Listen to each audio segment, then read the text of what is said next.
Hola, buenas noches, mis Darkmores. Bienvenidos sean todos a este nuevo segmento de las Hermanas de la Noche que es llamado Luna Sabati y el cual estará enfocado en temas de femenino nocturno, diosas nocturnas, obscuras también, y la importancia de la mujer dentro de la senda de la mano izquierda.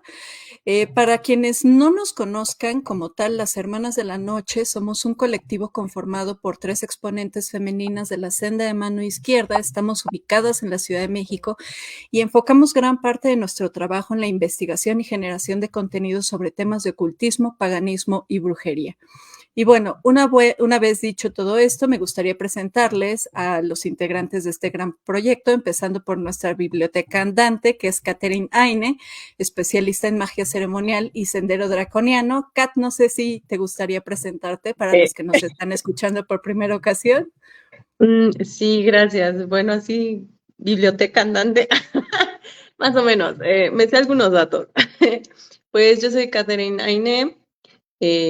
Fundé hace tiempo el Coven de la Luna Negra. Por ahí fue un proyecto que tuvo bastante auge entre 2018 y 2021. Antes de eso, también estuve haciendo algunas charlas de mano izquierda, también en ocultismo, en temas de ocultismo en general, magia. Fui miembro de la Dragon Rouge desde 2018 a 2021-22 más o menos. Y hoy en día pues estamos trabajando arduamente en en este nuevo proyecto que es Luna Sabati y las Hermanas de la Noche. Y pues nada más. Muy, bueno.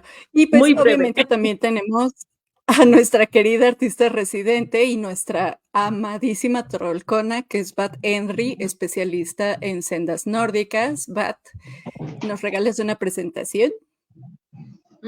Sí, yo soy Bat, mi nombre de pila es Brenda y me dedico a pintar y a investigar de manera bastante seria y exhaustiva los temas acerca de la mitología, la cuestión justamente que va de la mano con el arte también que desarrollo, y mitología, tradición folclórica, historia de Europa del Norte, etcétera, etcétera, ¿no? Como muy enfocado al desarrollo de la espiritualidad también en ese rubro. Ahorita pues formo parte de Hermanas de la Noche, tengo un proyecto aparte que es de divulgación y de pues tanto artística como histórica y que se llama Bad Brains Bad, cerebros de murciélagos, cerebros todo en inglés. ¿Y qué más? Y pues nada, me dedico a tanto investigar y desarrollar varias ramas del arte mediante también práctica brujil, ¿no? O sea, talla de velas, pintado de manteles, estudio como también pues, del arte histórico, ¿no? Simbologías, etcétera. Y formé un tiempo, y he formado parte de varias agrupaciones de estudio y varios grupos también como de práctica, pero ahorita mi tema focal y central también con el que tengo más de una participación es con Hermanas de la Noche, precisamente. Bueno, y finalmente está aquí su servidora, Morningstar. Mi nombre es Ingrid, soy investigadora, satanista ateísta, soy la fundadora del Atelier Black Witch, tengo un programa también con Elizabeth Noah, que es Beyond Podcast, y soy uno de los 4 pilares fundacionales de la cúpula herética de Templo de Satán. Mi área de estudio es justamente los aspectos históricos, ¿no? De los paradigmas de senda de mano izquierda, más enfocados en lo que es satanismo, historia de la brujería, historia del diablo, también lo que viene siendo cerco y trabajos de espiritismo. Y pues esas somos nosotras, somos las Hermanas de la Noche, como le comentábamos, y pues el objetivo justamente de este nuevo programa que se llama Luna Sabati, no lo olviden, es pues justamente difundir temas de femenino nocturno, de diosas obscuras, y del trabajo de mujeres muy sobresalientes en el campo de la senda de mano izquierda, porque son temas de los que casi no se hablan cuando es sumamente relevante visibilizar a la mujer en este ámbito, en la Left Hand Path, sobre todo ya que este sendero pues tiene una muy fuerte y muy importante carga femenina.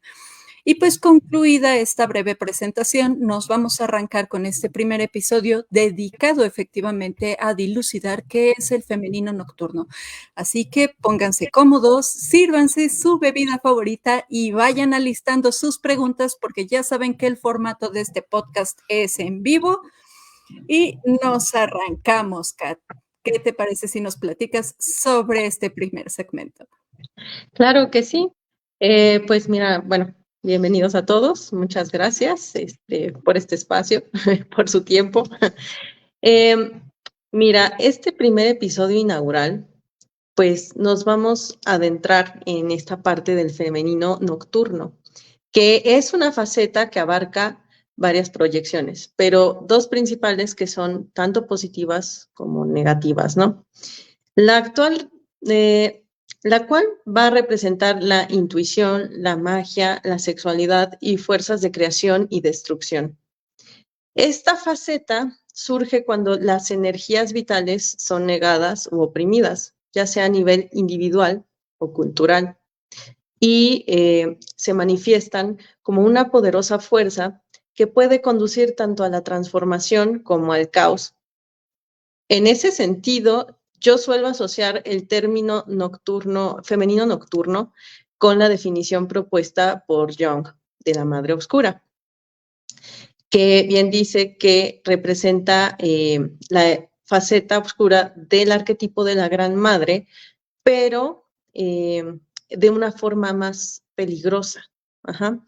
Se asocia con aspectos de la feminidad que están relacionados con la destrucción, la muerte, el caos, y también es un símbolo del lado sombrío y a menudo temido de la maternidad, pues donde el aspecto protector y nutricio de la madre se va a ver eclipsado por la ferocidad, la ira y la destructividad. Ahora, el psicoanalista Eric Newman fue seguidor de Carl Jung y colaborador. Él elaboró aún más este concepto en su obra La Gran Madre, que es La Gran Madre, un estudio fenomenológico de lo femenino en la psicología de Carl G. Jung. Y en este libro, Newman profundiza en la idea de la madre oscura como una figura arquetípica que representa el aspecto destructivo y regenerativo de lo femenino en la psique humana. Ahora, históricamente, este arquetipo ha sido malinterpretado y asociado con el mal y la destrucción, olvidándonos de ese papel agente de transformación y renacimiento. En muchas culturas, las diosas oscuras fueron retratadas como figuras temidas, terribles e incluso indignas. A medida que la cultura patriarcal se afianzaba, la faceta oscura de estas deidades se distorsionaba aún más, adoptando aspectos de una sexualidad femenina devoradora que desafiaba las convicciones morales religiosas y que consumía a aquellos que se acercaban a esta faceta, ¿no? En un fuego arrasador que los llevaba, entre comillas, a la muerte espiritual, ¿no? Sin embargo, estas representaciones distorsionadas pues no reflejan la verdadera naturaleza del femenino oscuro. De hecho, las diosas asociadas a este arquetipo son portadoras de sabiduría profunda y sanación. Son agentes de transformación y renacimiento, capaces de guiar a aquellos que se atreven a adentrarse en las profundidades del inconsciente hacia una nueva comprensión de sí mismos y del mundo que los rodea. Las diosas oscuras, conocidas por varios nombres en diferentes culturas, encarnan los misterios de la muerte, la transformación y el renacimiento, aunque a menudo son temidas, también son portadoras de sabiduría y poder. Podemos encontrar en estas diosas una fuerte asociación con la luna, ya que esta también representa la renovación cíclica y nos ofrece una comprensión sobre la muerte como un paso previo al renacimiento y al éxtasis, invitando a aquellos que las invocan a abrazar la totalidad de su ser y a encontrar la luz en medio de su propia oscuridad. Ahora, para comprender un poco más la profunda influencia del aspecto femenino nocturno en el ámbito de la magia, especialmente en relación con la mano izquierda, es esencial explorar el simbolismo del vino y el grial, elementos que han sido adoptados en el ritual católico, pero que tienen raíces más antiguas en una gnosis ancestral, aunque fragmentada. Kenneth Grant, en uno de los capítulos de Hidden Lore, llamado Vinum Sabbati, comenta que el cáliz, como símbolo central de la Eucaristía, se entrelaza con Caris, la personificación femenina del Logos o sabiduría divina, encarnada como Sofía. Esta sabiduría está ligada a procesos alquímicos, donde ella representa la fuerza que da forma a la materia, y en tiempos antiguos esta se comunicaba, o sea, el conocimiento, la sabiduría, se comunicaba a través de figuras como la pitonisa o la profetisa. En tiempos donde el principio creativo no era asociado exclusivamente con lo masculino o lo solar, las pitonisas y las sacerdotisas ocupaban un lugar destacado en la conciencia religiosa. Sin embargo, con cambios en la estructura de poder, se produjo una reevaluación de la figura de la diosa, relegándola a la oscuridad y asociándola con la noche y la luna. Esto condujo a una degradación de su imagen, siendo vista como un símbolo de desgracia y vinculada a prácticas consideradas negativas, liminales y obscuras, como la brujería. El aspecto femenino del principio creativo, representado en el sendero de la mano izquierda, se manifiesta como una fuerza mística que trasciende la oscuridad para alcanzar un éxtasis cósmico. Esta fuerza, simbolizada biológicamente en el acto sexual, encuentra su encarnación en la mujer, quien es vista como la principal impulsadora del orgasmo y como el agente que materializa los deseos de la mente. La encarnación de esta energía femenina se ve reflejada en mujeres iniciadas que poseen la capacidad de canalizar estas fuerzas ocultas. Estas mujeres, que históricamente han ocupado roles como pitonisas o sacerdotisas en diversos cultos, representan la esencia del poder femenino nocturno en la magia y en el sendero de la mano izquierda. Ok, entonces podemos ver que desde un principio las diosas, bueno, está este gran arquetipo que es el de la Gran Madre, ¿no? Y este arquetipo pues fue como el primero que se arraigó dentro de lo que vienen siendo los aspectos mágicos y religiosos de las sociedades antiguas, ¿no? Sí, así es.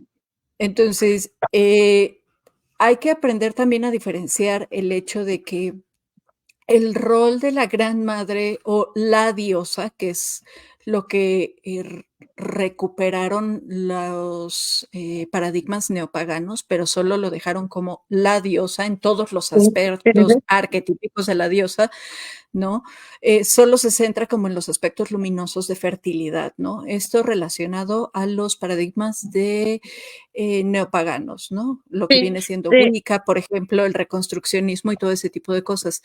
Mientras que Senda de mano izquierda, entonces vendría recuperando este paradigma de la Gran Madre desde sus aspectos de muerte y procesos que se funden con la muerte, que vienen siendo los misterios de la resurrección y pues el ciclo completo, ¿no? Vida, muerte y reencarnación. ¿Es esto correcto, no?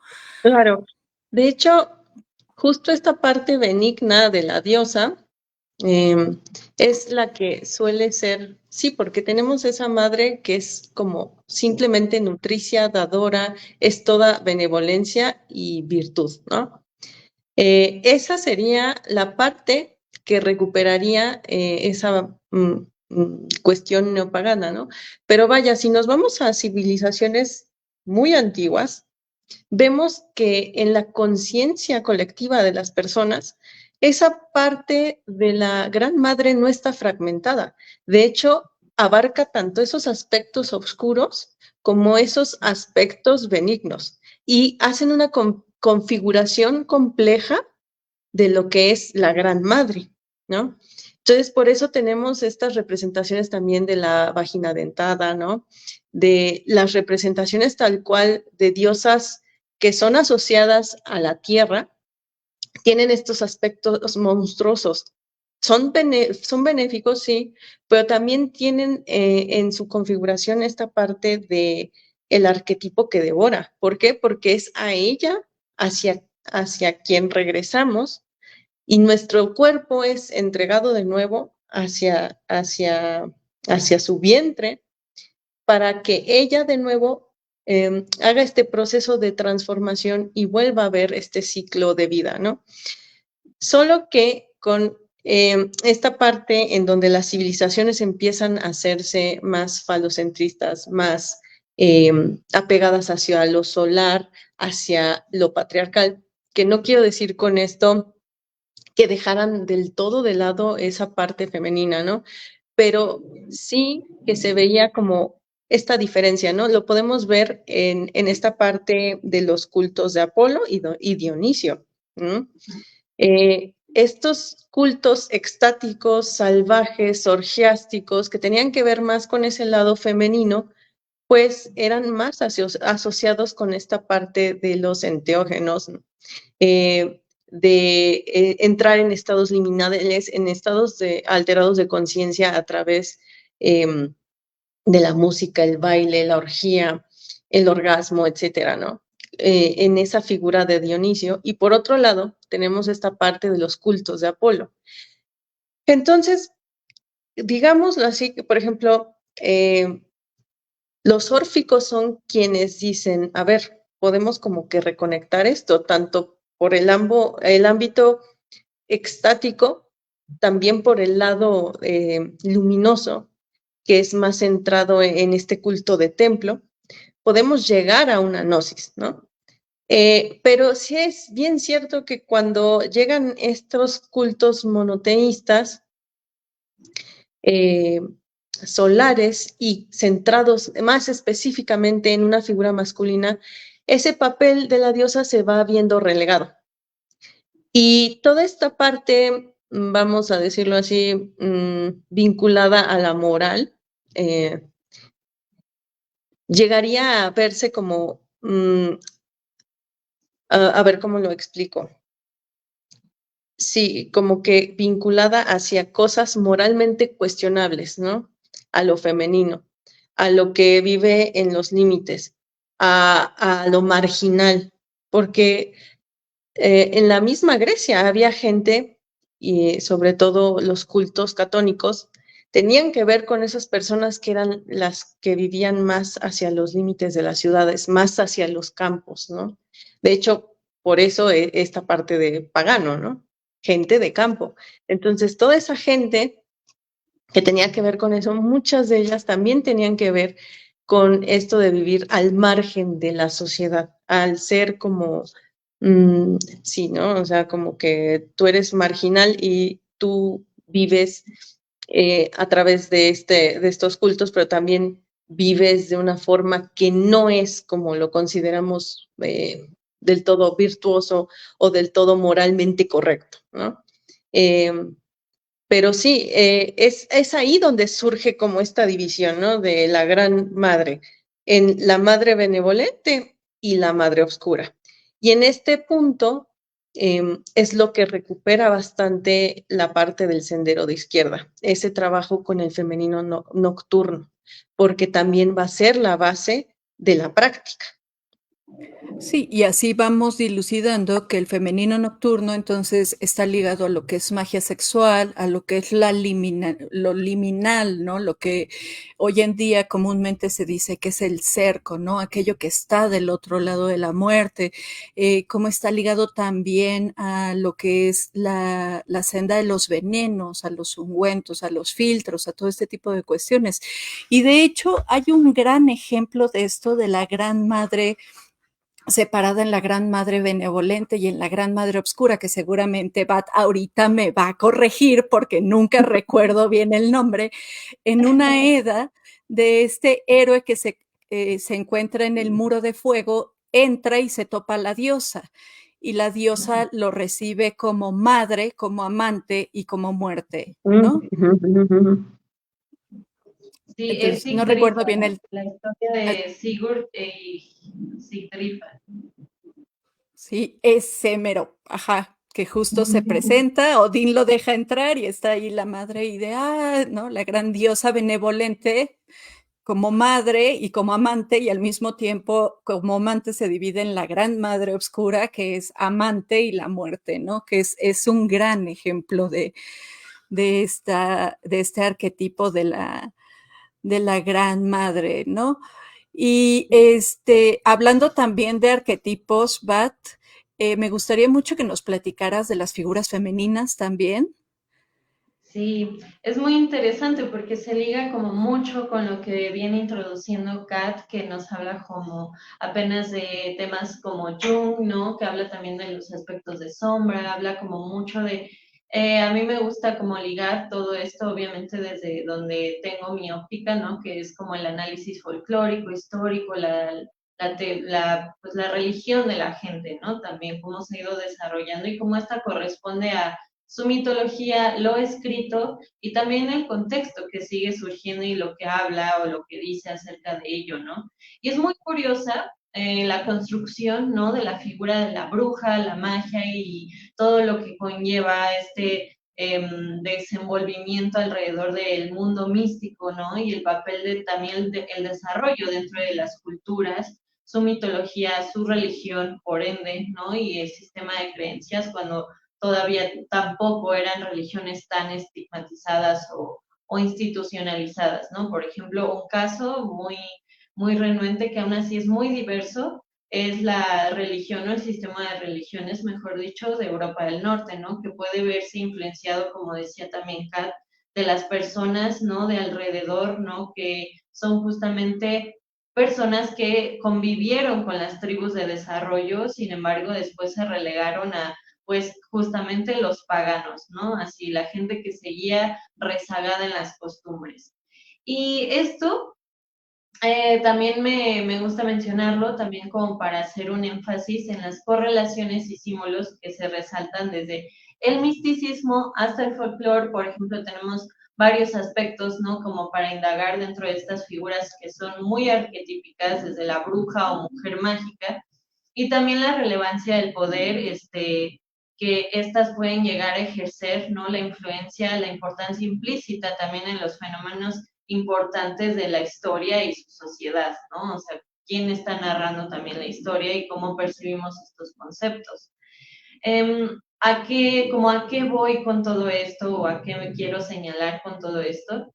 Pues existe justamente esta triada femenina en la cual también podemos desarrollar un sinfín de mitos y arquetipos, la mujer en desarrollo, la doncella joven, ¿no? Es este crecimiento del albedo de la vida, ¿no? En germinio, esta explosión de energía con el potencial de todo el cáliz que decía Kat, aún vacío y dispuesto a florecer, ¿no? Esto que está pendiente de continuar esta pulsión vital, ¿no? También tenemos a la mujer gestante, fértil, dadora de vida, justamente, maternal, erógena, ¿no? Que también provoca este movimiento latente, palpitante y también como abierto a las posibilidades, ¿no? Y son arquetipos trifásicos, ¿no? De esta justamente la simbología de lo que es lo femenino y en representaciones como de distintos tipos de mujeres, ¿no? Alrededor de esto.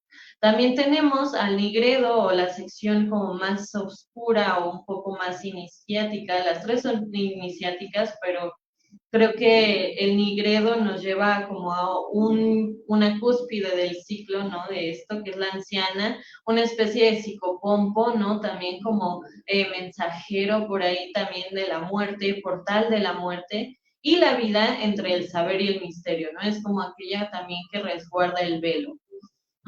Si nos damos cuenta también, si no es que casi en la mayoría de las mitologías y cosmovisiones de nuestro alrededor, también existen diosas relacionadas al desarrollo y portal de la vida, ¿no? Lo que se acerca a tener un contacto de polaridades en el tiempo. O sea, un mismo símbolo, una misma representación puede estar cerca de darte la vida o de extenderte la mano hacia la muerte.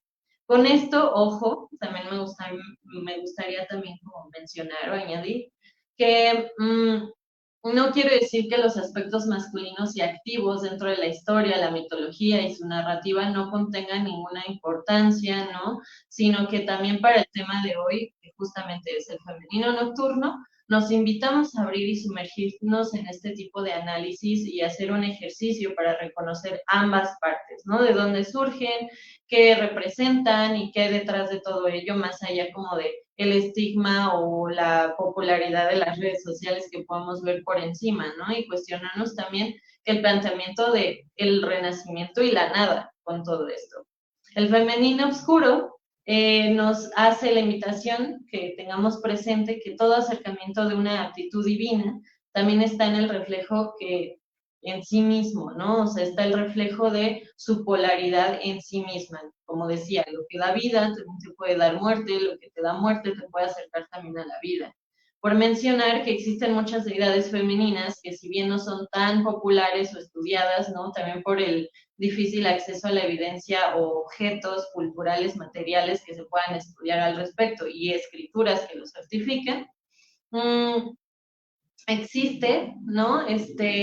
Deidades en sí o también personajes dentro de la cosmovisión a las que se les atribuye, ¿no? La pertenencia a un reino de la muerte, la medicina, el veneno y la cura, como lo que decíamos, siendo esta una figura tan amada como temida, el misterio de la gestación y concepción, el misterio del entendimiento de las plantas de poder, ¿no? El misterio del contacto tan cercano, que todo esto, o sea, las dosis, los venenos, los antiógenos, las iniciaciones tienen entre los pasajes de vida y muerte, ¿no? Enfocándonos al femenino oscuro en especial, no me gustaría también mencionar a entidades como Baba Yaga, Angerboda, Huldra, las Valkyriur, Banshees, Sucubos, las Nornir, las Ashradis, Hel, Kali, Namat, las Solteot, Ciguateteos, Hécate, Moiras, Maras, Janias, Cómote, etcétera, en diferentes culturas, ¿no? Que representan la parte nocturna de la feminidad. No solo son como madres familiares, cabezas de familia, regentes de un hogar, sino que también ejercen un poder caótico, un poder dual dentro de sí, ¿no? Y que hasta cierto punto son también como liminales, como hablaba al principio Kat, ¿no? Que son seres que viven más allá de la urbe, más allá de lo conocido, lo salvaje, que pueden llegar a ser hasta guardianas, sabedoras de conocimiento, de misterios, ¿no? Se les liga mucho la feminidad al misterio, lo que está por develarse.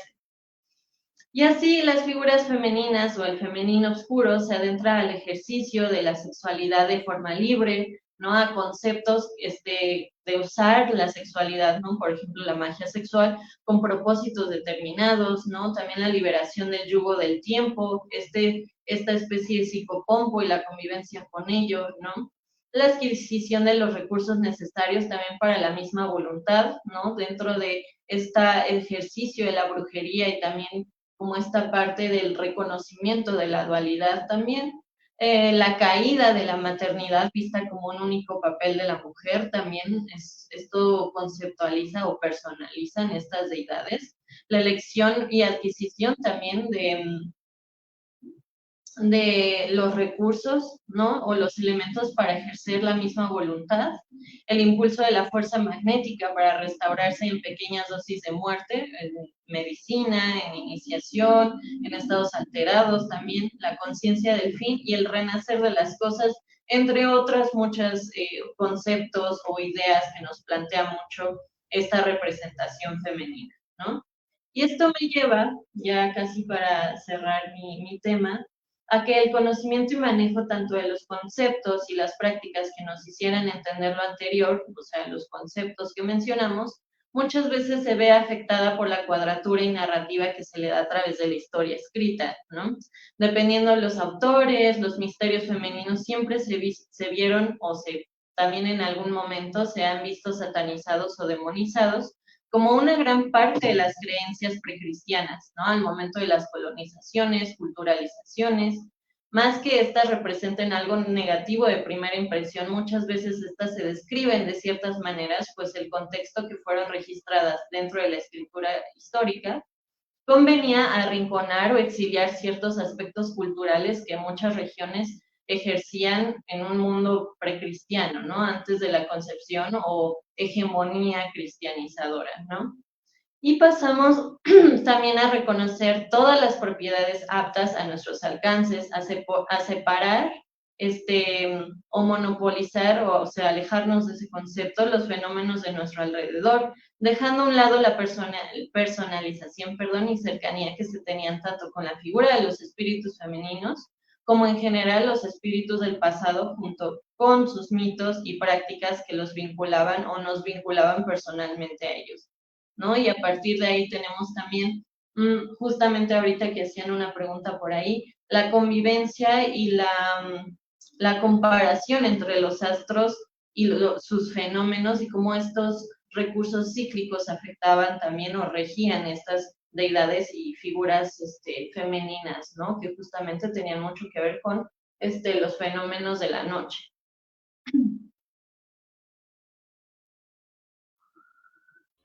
Y creo que también es un excelente momento para desmenuzar un poco más, porque hablamos de alquimia al final de cuentas también mucho. Cuando hacemos referencia al femenino nocturno, siempre van a salir como las diosas obscuras y en general varios arquetipos de la diosa, ¿no? Ligada a estas tres fases del proceso alquímico, que es el rubedro, el albedro y el nigredo, ¿no?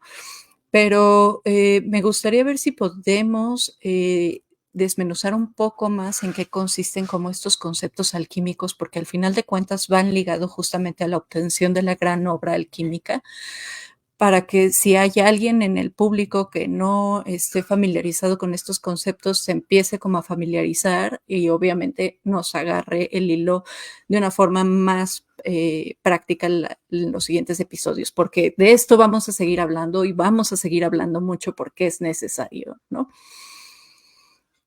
Entonces, Sí, pues, primero, ajá, ¿qué va, pasó? te escucho. No, dime. No, que No, estas que tres bueno. fases. No, dime. Yo, Acuérdense que hoy entramos en Mercurio retrógrado, entonces. Sí, así hemos estado. Ese Mercurio nos trae un poco locas. Pero es simpático al final de cuentas. sí, Que al final de cuentas el objetivo de la alquimia, al menos de la alquimia que es conocida para los iniciados, no era la transmutación de los metales en oro, o sea, no es la obtención del oro a través de la purificación de un metal chatarra tipo pirita o plomo o ese tipo de cosas, sino que obviamente en el trasfondo esotérico, en el trasfondo ocultista que hay detrás de la gran obra alquímica, pues obviamente habla de la trascendencia y de la relevancia de purificar el espíritu para poder elevarlo, ¿no? Del Que, autoconocimiento y este tipo de cuestiones, ¿no? que yo creo que un poco tiene sus orígenes justo en esta parte que acabas de bien mencionar, en la práctica de la catarsis griega. De la catarsis, ¿por qué? Porque justo esta parte de la purificación tenía que ver con eso. Mientras una persona en ese como que ámbito griego, ¿no? Hacía ciertos actos, había ciertos actos que eran invirtuosos, por decirlos de alguna forma. Ese tipo de cosas hacía que las personas se alejaban cada vez más como que de esa fuente divina, ¿no? Entonces había ciertas cosas, había ciertos actos, había ciertas cuestiones que eran específicamente un miasma, se le conocía como miasma. Entonces, por ejemplo, una de esas cosas era, por ejemplo, un acto muy atroz como matar a alguien de tu propia familia, que de hecho creo pasa con Medea. Medea que mata a su hermano, ¿no? Sí, Medea mata a su hermana, también sucede con Ajá, ajá, Antígona. sí. Entonces, ¿qué ocurre con Medea? Medea acude a Circe justo para hacer como que esta parte de ritual, ¿no? Ritualística, en donde pueda purificarse de ese miasma que trae, que es como una gran transgresión. Entonces, la catarsis en sí era como que una práctica que se llevaba a cabo más que nada en templos. Había ciertas personas que podían realizar este tipo de transmutación, ¿no? Ahora sí, de purificación de forma ritual. Y esa parte de la catarsis también la vemos curiosamente en el teatro. Esa era otra forma de purificación, porque había la forma ritualística de acercarse más con esa parte divina y estaba esta otra parte que era social, la catarsis tremenda que se hacía en las obras de teatro, tanto por la persona que estaba representando la obra de teatro como por aquella que estaba pues haciendo su catarsis a través de lo que estaba viendo, ¿no? Entonces, al final de cuentas, la alquimia, a lo que iba con eso, hilando un poco este tema, es esa parte de transmutar no solamente todas esas impurezas, sino más bien en sí el propio sufrimiento humano, ¿no? Y es a través de eso que consigues como una liberación. Entonces, bueno, era un poco a lo que me recordó esto, un poco mi divagación, pero quería que como mencionarlo porque creo que es importante entender que hay Sí, la ciertos que nos rituales. dice que es una biblioteca. Sí. Pero me recordó mucho esa parte de la catarsis y el miasma, ¿no? Y sobre todo esa historia de Medea y de Circe.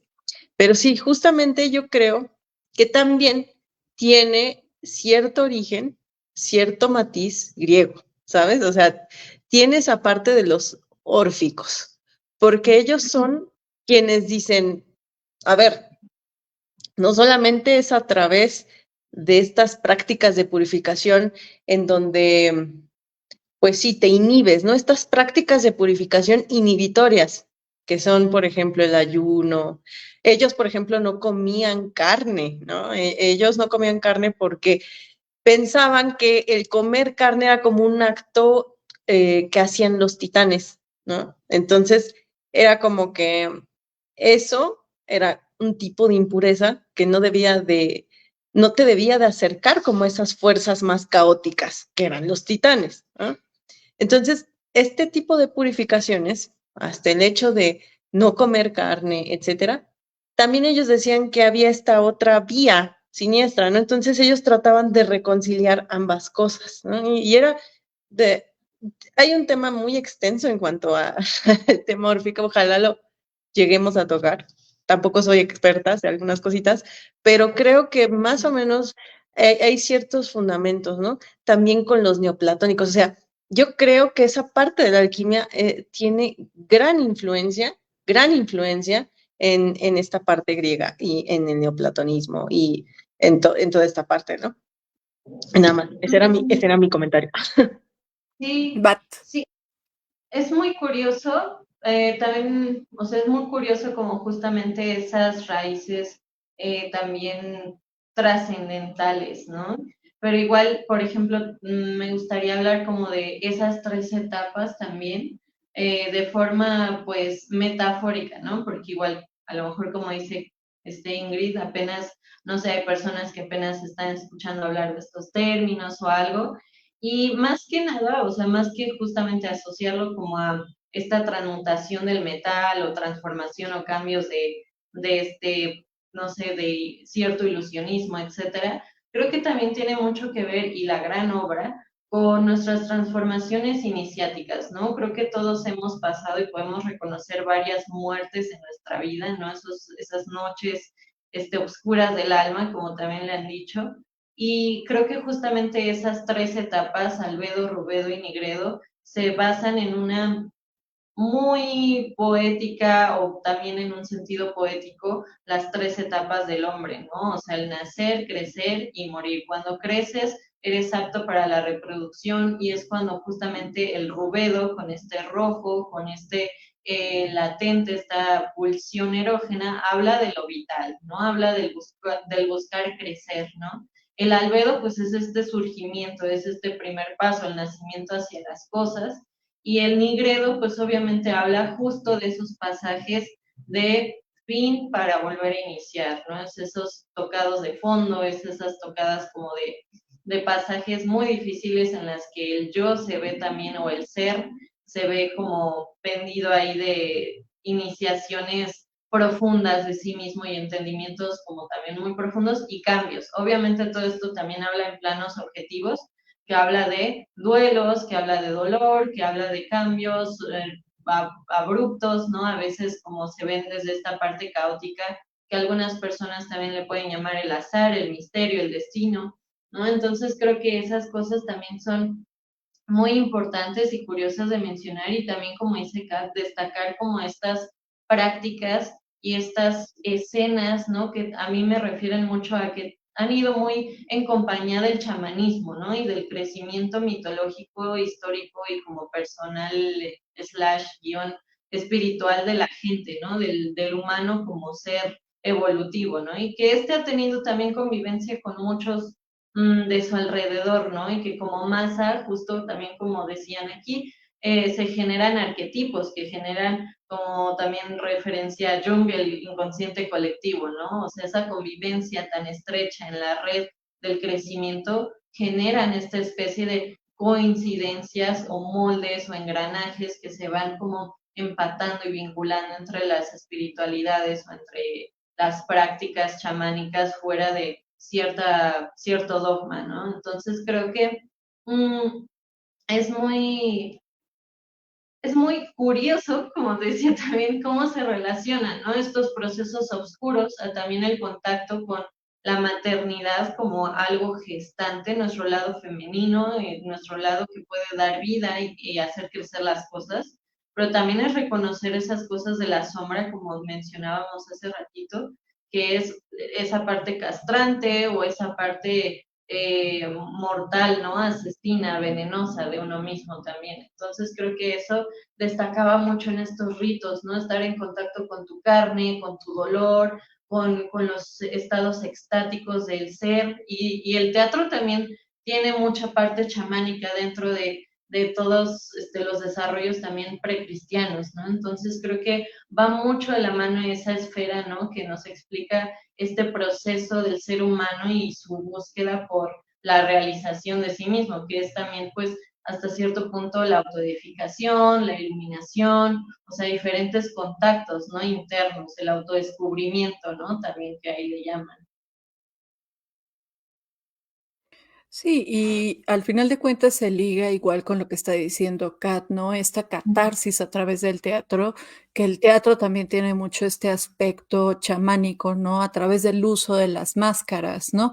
Que posteriormente esto va a evolucionar a otro tipo de conceptos de los cuales hablaremos más adelante, como el hecho de la máscara deífica, ¿no?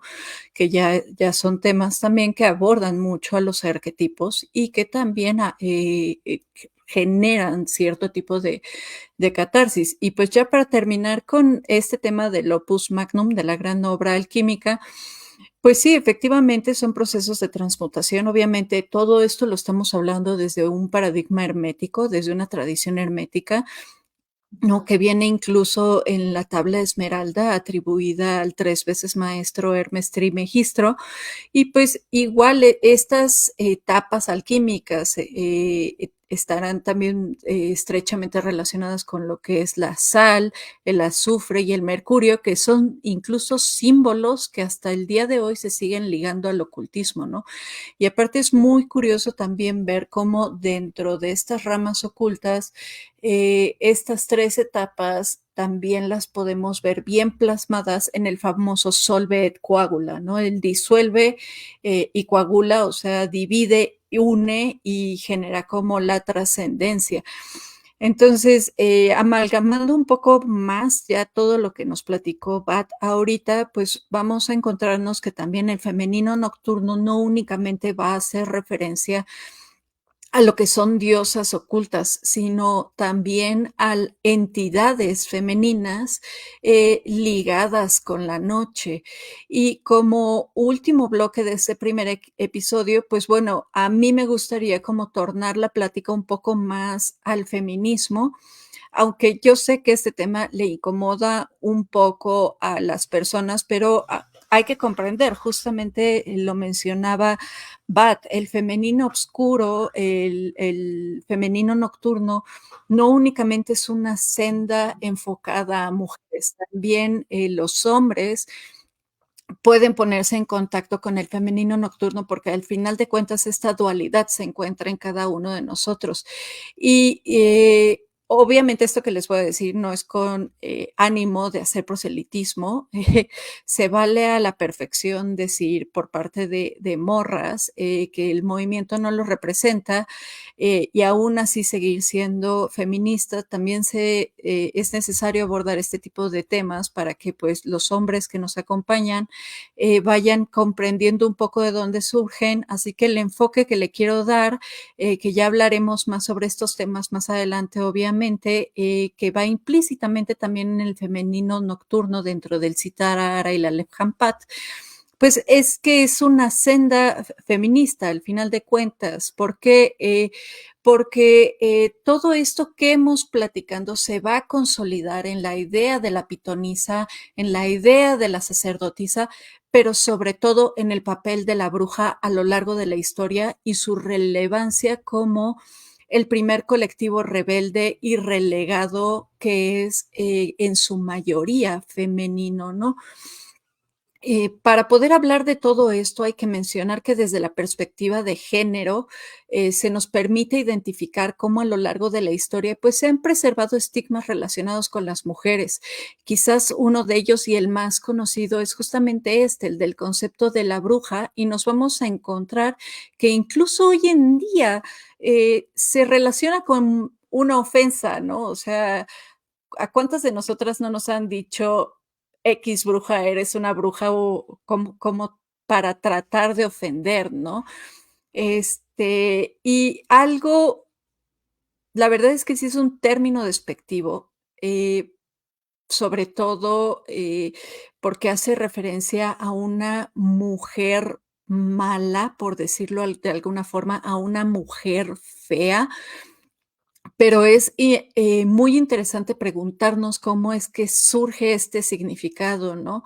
Entonces, pues nos vamos a encontrar con que el concepto de bruja va a aparecer principalmente en la Edad Media y entre una de las tantas etimologías que tiene, porque bruja, o sea, ustedes lo pueden googlear si quieren y se van a dar cuenta de que tiene X número de raíces, que bruxa, que hexen, que lo que ustedes quieran, pero el que nosotros vamos a utilizar aquí va a ser el término que se utilizó para en latín, que es maleficae, que significa maléfica, ¿no? Es como el que más se difundió gracias a los textos de los inquisidores y a los textos de la casa de bruja, ¿no? Esta idea de la mujer maléfica.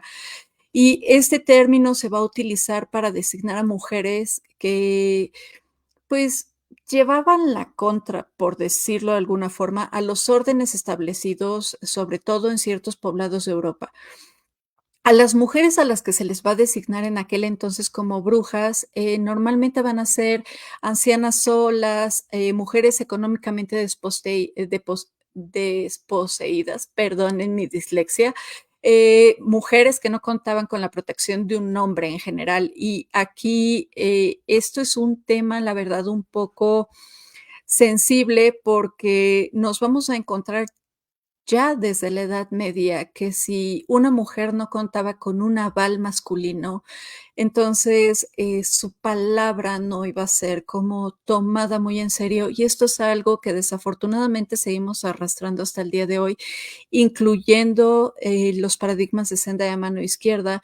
Hay mujeres en la historia del ocultismo que son sumamente relevantes. Hay mujeres hoy en día que están trabajando de una forma muy importante, que desafortunadamente para ser tomadas en serio en algún determinado momento de su trabajo tuvieron que respaldarse al cobijo de alguna figura masculina para que se les pudiera tomar en serio, ¿no? Vamos a encontrar también que el término bruja va a designar a mujeres jóvenes que tampoco contaban con este aval masculino, ¿no? Que no estaban casadas o que eran muy bonitas y por ende eran vistas como una amenaza a la sociedad, ¿no? Y esta misma sociedad pues va a establecer que la mujer debería dedicarse exclusivamente a las labores de la casa, del cuidado o de atención de su familia. Todo esto obviamente se va a desarrollar en comunidades en que la designación de roles sociales pues van a ser muy rígidas. Entonces las mujeres lo único que pueden hacer es o ser madres, esposas, monjas o prostitutas. Y les repito, aunque estemos hablando de la Edad Media, esto es algo que sigue súper vigente. Y si alguna mujer salía de estas categorías, pues van a ser vistas como brujas, ¿no? Como las maléficas, como las malas. Un concepto que va a denotar una marginación en sí mismo, ¿no? Que va a establecer a mujeres que no siguen los cánones establecidos de la comunidad en la que se encuentran. Y dentro de estas mismas realidades también nos vamos a encontrar con los procesos inquisitoriales por brujería, en los que siempre va a surgir la misma pregunta: ¿por qué es que la gran mayoría de los juicios por prácticas de brujería o de herejía, pues van a ser en contra de mujeres? Vamos a encontrar que Jesús Gallego, que es un escritor y un investigador de estos temas, es autor de un libro que se llama Breve Historia de la Brujería. Confirma que hubo una mayoría de mujeres procesadas, una proporción que en Europa llegó a alcanzar el 80% de los juicios del total frente a un 20% que se hicieron en hombres. Y gran parte de los juicios que se le dieron a hombres, muchos de ellos salieron bajo palabra de regresar a prestar testimonios si es que se les necesitaba, ¿no? De hecho, vamos a encontrar también a otro historiador que es Javier Fernández Ortega, que en un artículo muy bueno que escribió que se titula Hechicería y Superstición en la Alcarriada de Guadalajara, indica que esta actividad, o sea, la brujería, no fue una cuestión exclusivamente femenina, efectivamente, pero que el factor de género fue predominante para la represión. O sea, si alguien acusaba a una mujer de brujería, la Inquisición ni siquiera preguntaba cuándo ni dónde, simplemente llegaban y se las llevaban. También va a afirmar en este mismo ensayo que no es que la brujería fuera un ámbito exclusivo de las mujeres. Lo que ocurrió es que aquellas que la utilizaron fueron concienzudamente perseguidas, ya que era más difícil reprimir las prácticas heterodoxas realizadas por los hombres, sobre todo si ocupaban una cuota de poder. Volvemos al punto: si el hombre está ahí para defenderse, sí se le hace caso, pero si una mujer no tiene un hombre que la defienda, entonces pues su palabra no vale. Por lo tanto, las mujeres obviamente fueron un blanco más fácil para la Inquisición, ¿no? Y esto va muy de la mano a que la percepción social sobre lo femenino que existía en aquel entonces se debió también en gran medida a un acuerdo y conglomerado de ideas judio-cristianas, en donde siempre a la mujer se le va a considerar como la más débil, ¿no? La más propensa al pecado, justamente por el mito bíblico de Eva y la tentación, ¿no? Pero nuevamente, si estudiamos todo esto que les estoy diciendo desde una perspectiva de género, vamos a darnos cuenta de que estas mujeres se encontraban pues bajo una tradición extremadamente patriarcal que las metieron en la categoría de bruja. Vamos a encontrar también que estas mujeres contaban con un gran conocimiento medicinal de las hierbas, que auxiliaban a mujeres en labores de parto, que eran perfumistas, que eran las boticarias de la comunidad, ¿no? Y es muy probable que al haber enfrentado se dice también, por ejemplo, que un gran motivo de la persecución de la Casa de Brujedas fue fomentado por los médicos, porque los médicos se cuestionaban cómo es que una mujer de bajos estratos sociales podía saber exactamente lo que ellos sabían, ¿no?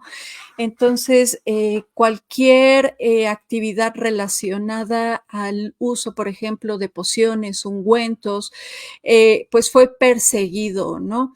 Esto al mismo tiempo, medio que les va a ayudar a sobrevivir de alguna forma, pero representa una amenaza para el sistema patriarcal de aquel entonces.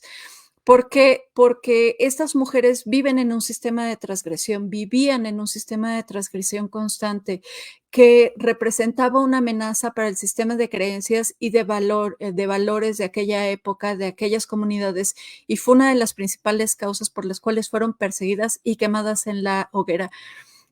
Hay que recordar también que, como ya lo hemos comentado a lo largo de todo este episodio, la figura de la bruja, de la magia y de la hechicera ha existido desde siempre.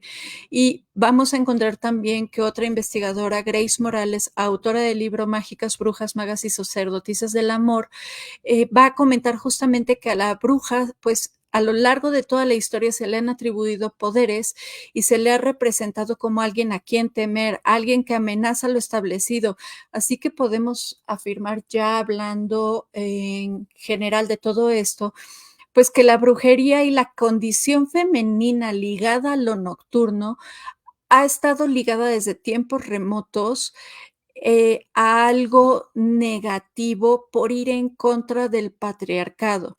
Y esto es algo que vamos a hablar en nuestro siguiente episodio, no se lo pierdan, que es justamente el cambio de los esquemas matriarcales a los esquemas patriarcales en cuanto a gobierno y cómo esto se debió a un cambio de creencias, en el sistema de creencias, en donde la diosa dejó de ser como la adoración máxima para que el dios se alzara frente a las necesidades que se le iban presentando pues a las sociedades en aquella época, ¿no? Vamos a encontrar también que cuando estas brujas se alzaron, pues muchas de ellas fueron consideradas también como rebeldes. ¿Por qué? Porque la práctica de la brujería se va a posicionar como una estrategia en donde la mujer va a tratar de luchar contra el mundo en general, ¿no? Esto lo vamos a ver también mucho en el Evangelio de las Brujas, en donde, no, si es el Evangelio de las Brujas, si no Sí, sí, corríjanme, sí, chicos, Aradia, en el donde se Evangelio de las habla Brujas. que, exacto, Aradia, el Evangelio de las Brujas, ajá, en donde justamente se habla que Diana tuvo una hija con Lucifer y Aradia baja a la tierra para enseñarle brujería a las mujeres como una forma de lucha contra el poder establecido. Y aquí me gustaría retomar una cita del libro de Grace Morales que me encanta, que dice, cuando no existía el feminismo, ya estaban las brujas reivindicando todo aquello por lo que el feminismo luchó desde su nacimiento, ser una mujer libre, ilustrada, sola y con herramientas propias para poder valerse por sí mismo. Todo esto también lo vamos a ver muy reflejado en el ocultismo moderno. A Elena Blavatsky, que es cofundadora de la Teosofía, fue una de las pioneras y como teósofa se definía también la poeta Gabriela Mistral. A partir de la francmasonería surge de la orden, la Golden Dawn justamente, de la que va a ser líder en determinado momento la actriz y sufragista Florence Farr, y a la que perteneció a la orden también la autora de los cuentos infantiles, también sufragista y defensora y activista de los derechos por las mujeres, Constance Wilde, que era la esposa de ni más ni menos Oscar Wilde. De las enseñanzas de la Golden Dawn vamos a encontrar que Aleister Crowley extrajo ciertos preceptos para formar su propia logia, que es la Ordo Templi Orientis, y vamos a encontrar en esta construcción que en aquellos tiempos pues va a haber mujeres muy importantes que se pueden posicionar a la par de Crowley, aunque su fama no ha trascendido como lo fue, por ejemplo, Dion Fortune, ¿no? Desafortunadamente, la mujer en el ocultismo y en la Lephan Pat se ha ligado mucho a ser lo que Crowley definiría como la bruja escarlata, esta mujer que es altar, que sirve como para excitar al hombre y hacer que su poder suba, ¿no? Sí, un Hablando ya en recipiente. términos, Sí, sí, sí. Sí, sí, sí, sí, perdón, un un recipiente, recipiente. exactamente, recipiente. Entonces, ya que hemos hecho todo este recorrido histórico muy breve de por qué el término bruja se le ve como una connotación negativa, pues me gustaría que lo planteáramos, que lo resignificáramos, ¿no? Porque el término de bruja de forma negativa sigue siendo hoy hasta nuestros días algo que muchas personas lo toman como ofensa. Es muy importante, sobre todo en sendas de femenino nocturno, cuando trabajamos con diosas nocturnas, cuando nos acercamos a ese aspecto dual femenino que hay en cada uno de nosotros, que recordemos los orígenes de estas mujeres rebeldes, ¿no? De estas mujeres que fueron las primeras que caminaron esta senda nocturna para poder identificar la manera en que la sociedad patriarcal estigmatiza y criminaliza casi a lo diferente, ¿no? Por eso es que estas diosas obscuras van a quedar ahí como de lejitos, porque están ligadas con la muerte, no nos gusta la muerte, nos da miedo. Están ligadas con el sexo, no nos gusta el sexo y mucho menos que las mujeres sean libres en su sexualidad, porque eso quiere decir que van a tener poder, ¿no? Entonces, en verdad, suena que hoy en día estamos lejos de aquella época en donde se prendían hogueras y se colgaban mujeres apuntadas por brujería, ¿no? Pero la realidad es que incluso hoy en día comunidades ocultistas, pues la presencia femenina sigue siendo opacada bajo la validación de un maestro masculino, que es lo que he venido platicándoles, ¿no? Incluso cuando estos maestros masculinos sigan sendas femeninas. Por eso es importante abrir el diálogo, es necesario cambiar los reflectores del lugar, es un excelente momento para darle lugar al femenino nocturno desde la voz de los practicantes, que somos nosotras, las brujas. Por eso es que las hermanas de la noche estamos haciendo lo que estamos tratando de hacer. Es momento de que se escuchen voces femeninas en un campo predominantemente masculino. Y sabemos que va a ser difícil. Sabemos que va a ser muy difícil porque no gusta, porque a maestros se les va a tambalear el piso, ¿no? Porque a vacas sagradas se les va a empezar a quitar el color oro de la chapa barata que tienen fuera, ¿no? Porque van a empezar a aprender lo que verdaderamente es senda femenina nocturna de manos de mujeres negativas, mal llamadamente brujas, desde una connotación no tan agradable. Entonces sí, el femenino nocturno es algo que tiene mucho tabú encima todavía. Es un tema que no está del todo explorado, aunque haya textos al respecto, pero si ustedes buscan se van a dar cuenta de que grandes textos escritos sobre diosas obscuras o femenino nocturno fueron escritos por hombres. O sea, esto al final de cuentas sigue siendo un foro de lactancia materna hablado por hombres. Y es necesario cambiar esos reflectores. Y eso es yo todo lo que tengo que decir. No sé si alguno de ustedes quiere agregar algo más. No sé si alguien de lo que nos está escuchando No, dudas. fue una declaración muy épica y potente, así que no quiero ser el alivio cómico en esta situación, pero sí, o sea, como lo comentas, absolutamente todo. Es curioso que en esta parte del ocultismo y la magia en general, y quería como que señalar ese punto, ¿no? Tenemos estas dos figuras, bruja y mago. Y por lo general el mago, aunque él juegue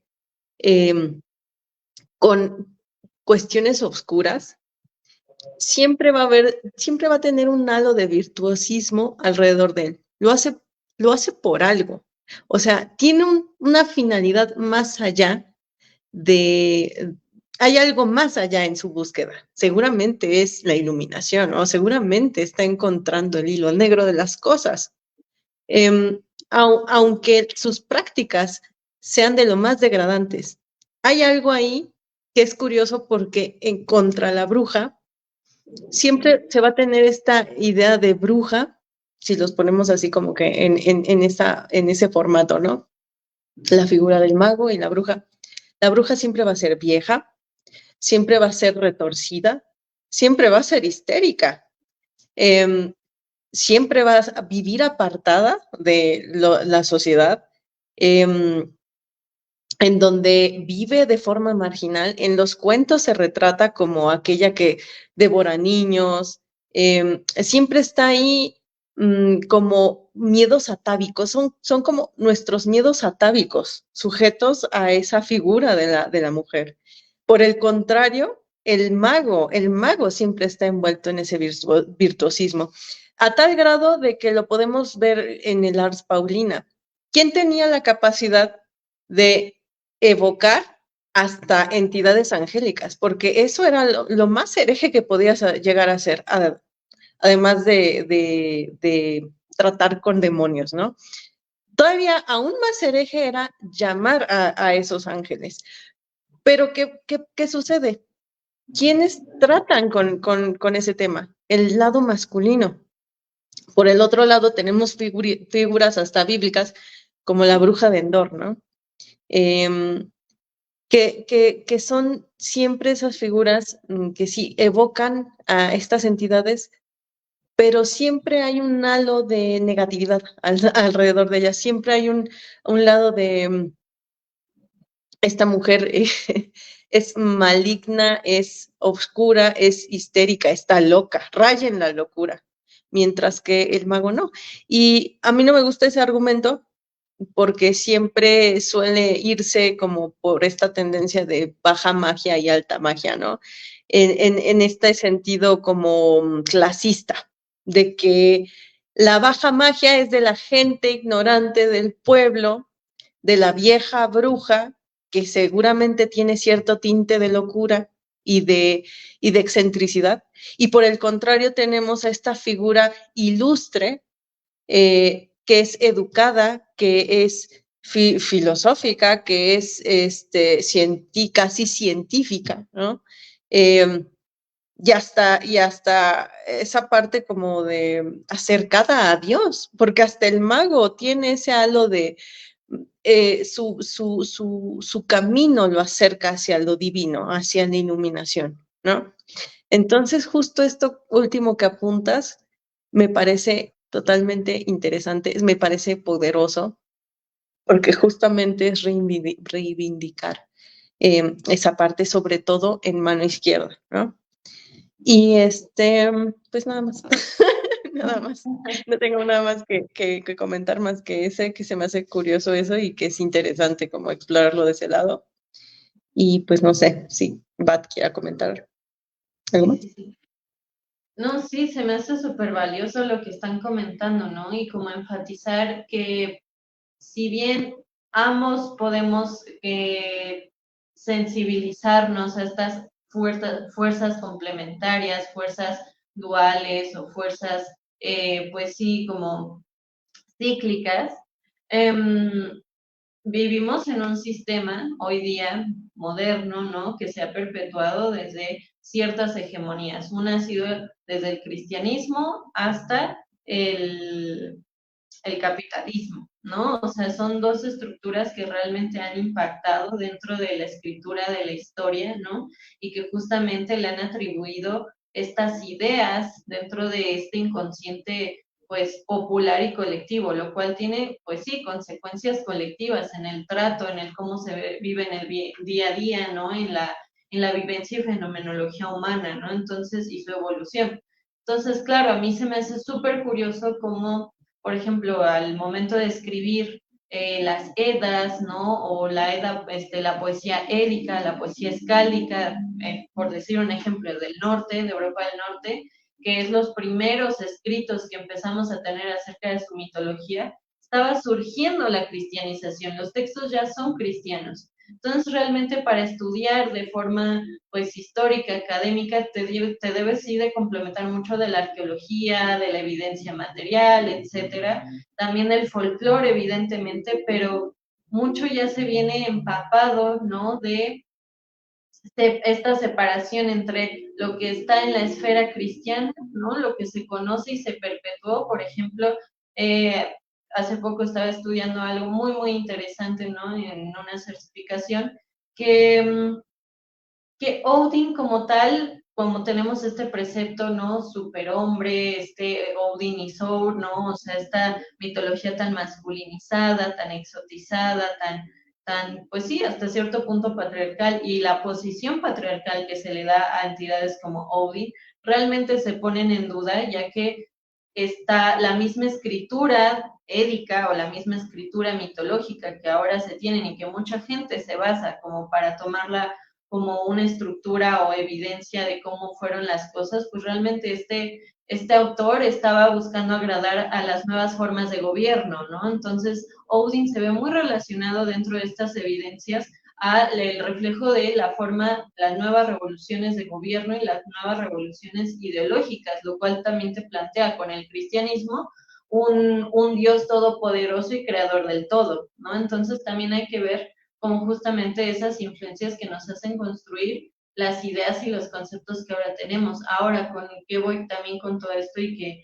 que aportaron pues valiosamente, ¿no? Y que dijeron cosas muy ciertas, es que eso, hoy a la modernidad en que se refleja, en que muchas veces el papel de la brujita se reduce a, no sé, a cuestiones estéticas, a cuestiones de parafernalia y hasta cierto punto dentro de un medio modernizado y mediático, el decir brujita también significa un peyorativo, ¿no? Como que le quita cualquier seriedad al trabajo de una persona dentro del ocultismo, ¿no? Porque justamente como también dice Kat, no es lo mismo el mago, ¿no? El mago, el maestro, el iniciador, el gurú, ¿no? Y la bruja, ¿no? Que seguro creen cosas, creen en fantasías, supersticiones, y que justamente más o menos yo lo veo comparado con la creencia del pueblo, ¿no? Las cosas que el pueblo, pues justamente, pues son supersticiones del pasado, siendo de que también eso forma cierta identidad, cierta herencia, cierta ancestralidad y patrimonio dentro de pues no solo la historia, también la cultura y el sistema de creencias y la vida espiritual humana, ¿no? Entonces creo que sí, justamente es muy importante destacar el papel y la oportunidad que tenemos hoy día, ¿no? O sea, para tomar justamente el timón y decir, bueno, creo que es necesario ir hacia otra dirección, ¿no? Creo que es necesario tomar otro rumbo, otras dinámicas, y creo que es necesario que las cosas empiecen a cambiar, ¿no? Por eso creo que también no solo la posición como pública, la imagen pública también tiene que ir más allá de ello, ¿no? Actuar un poco y cuestionarnos nuestra forma de pensamiento, de actuar, cómo manifestamos o hacemos nuestra dinámica de trabajo, nuestra manifestación en nuestras finanzas, en nuestras colaboraciones, todo eso creo que es muy importante para empezar a generar un cambio entre nosotras y entre nosotros, ¿no? Y llamarle justamente este sendero femenino, pues su lugar, ¿no? Y es justamente a individuos femeninos dentro de la senda, ¿no? Y relevancia dentro de su, pues también patrimonio cultural, ¿no? Porque existen figuras históricas, existen figuras importantes, relevantes dentro del culto, dentro de la academia, dentro de todo este tema, pero como dice Ingrid, creo que también hay que ajustar el foco, ¿no? O sea, ponerle los iluminadores o los reflectores también hacia otras partes, porque como hemos visto, nuestro sistema se está quebrando, ¿no? En esta modernidad. Entonces, creo que sí es importante empezar a cuestionarnos de forma muy profunda nuestras posiciones y nuestra vinculación con lo que nos rodea también. Pues tenemos una pregunta aquí y creo que con esto cerramos nuestro episodio de hoy. Lorena Calva nos pregunta, ¿es necesario un proceso iniciático para adentrarse en el estudio de la brujería o llamarse bruja? Como tal, yo soy de las que está peleadísima con esta idea de bruja se nace. No, bruja no se nace. La bruja se hace a través de un chingo de estudio y de prácticas y de equivocarte y de volver a intentarlo y de decir, este es mi camino y luego darte cuenta de que ese no es tu camino, vas a pasar por cientos de procesos iniciáticos antes de encontrar cuál es tu paradigma. Creo que todas hemos pasado por ahí, todas hemos empezado una senda iniciática, a media senda iniciática nos hemos dado cuenta de que esto no es lo mío y cambias y cambias. Está bien, los paradigmas no son para siempre, ¿no? Los paradigmas pueden ir cambiando de acuerdo a las necesidades que tú vayas teniendo a lo largo de tu vida, ¿no? Aquellas personas que encuentran un paradigma y se quedan con ese paradigma toda su vida, también está bien, porque han encontrado en esa senda las respuestas que necesitan, las guías que necesitan, los apoyos que necesitan y se han llegado a convertir en maestres al final de cuentas, ¿no? Pero sí, al menos yo sí soy de la idea de que para que alguien se pueda nombrar bruja, sí necesita pasar por un proceso iniciático.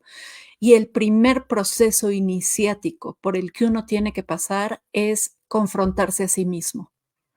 Sí. Es un fuerte trabajo de sombra y es un trabajo constante en donde te destruyes, te construyes, solve et coagula.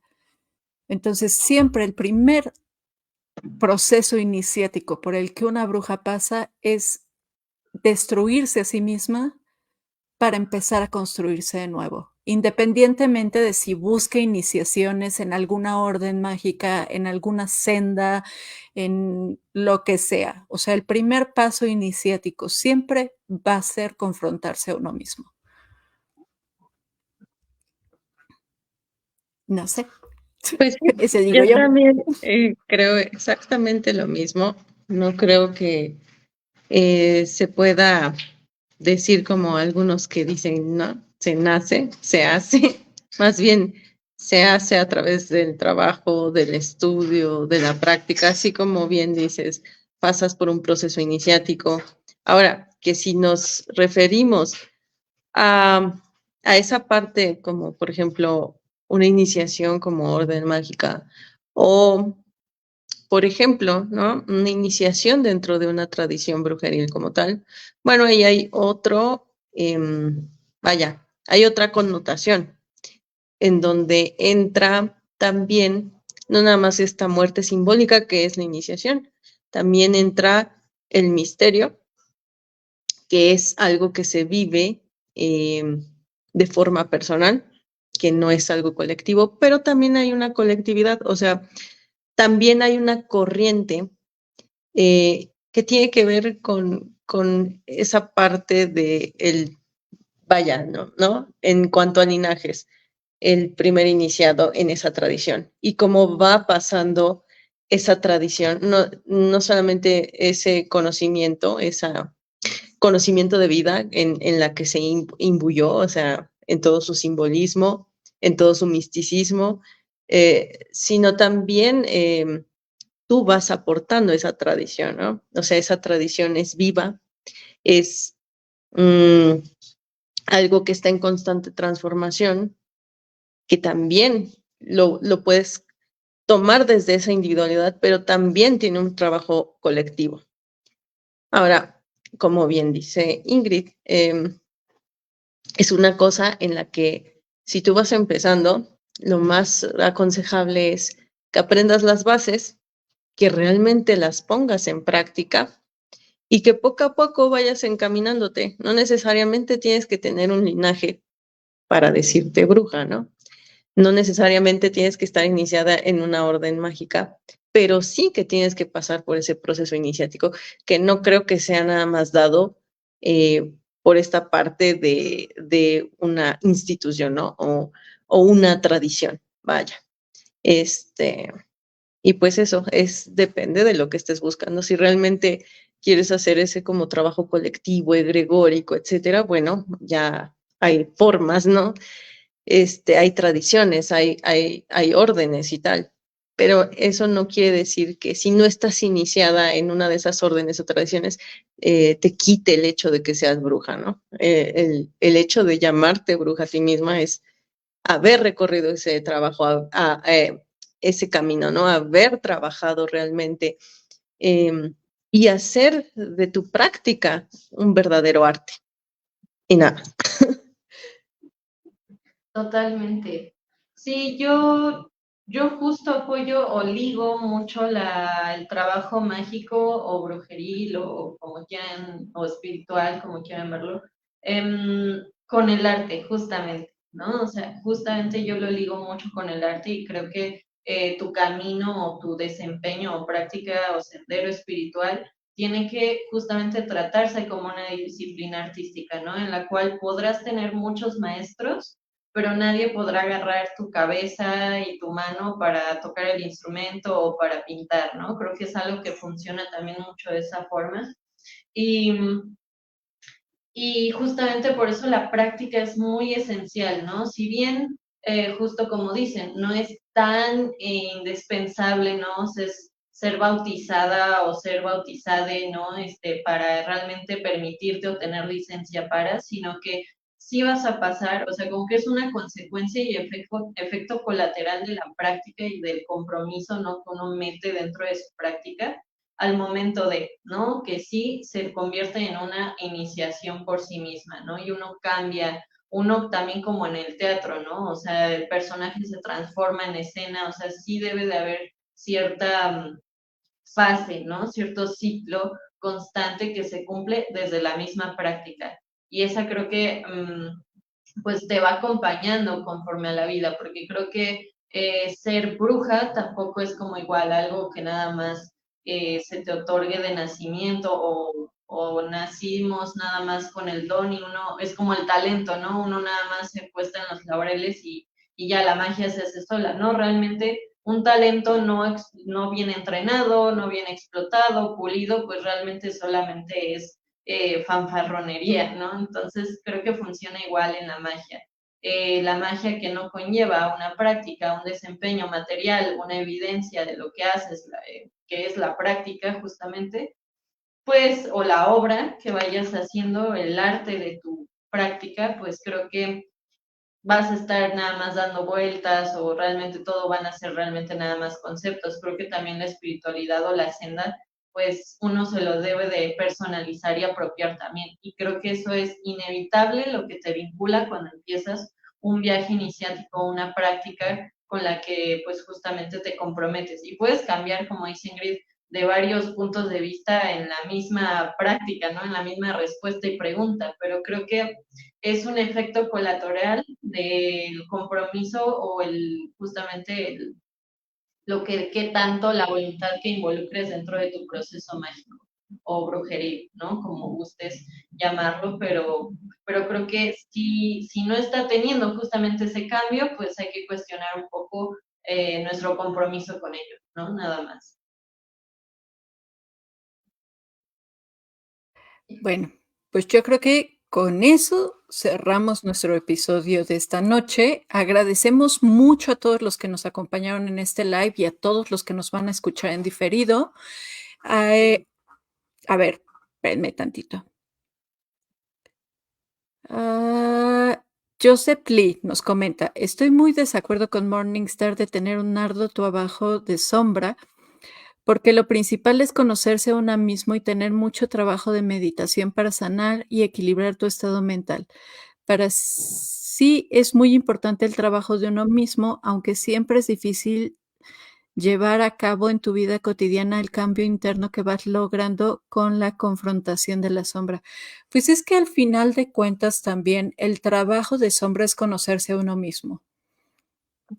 Porque, muy de acuerdo, sí, sí, sí, muy de acuerdo, estamos bien, porque el trabajo de sombra justamente es eso, es una confrontación para conocernos a nosotros mismos, ¿no? Me encanta, por ejemplo, yo siempre lo platico con Bat y con Kat, que a mí me da escozor los seres de luz, los que siempre brillan y vibran alto, porque están negando la sombra, ¿no? De hecho, a mí me da más miedo encontrarme con un ser que siempre vibra alto, tipo cierta influencer que te echa porras en TikTok eternamente, porque se está negando así, ¿no? Entonces, sí, el primer paso de todo viaje iniciático justamente es esta confrontación. Pero bueno, ahora sí.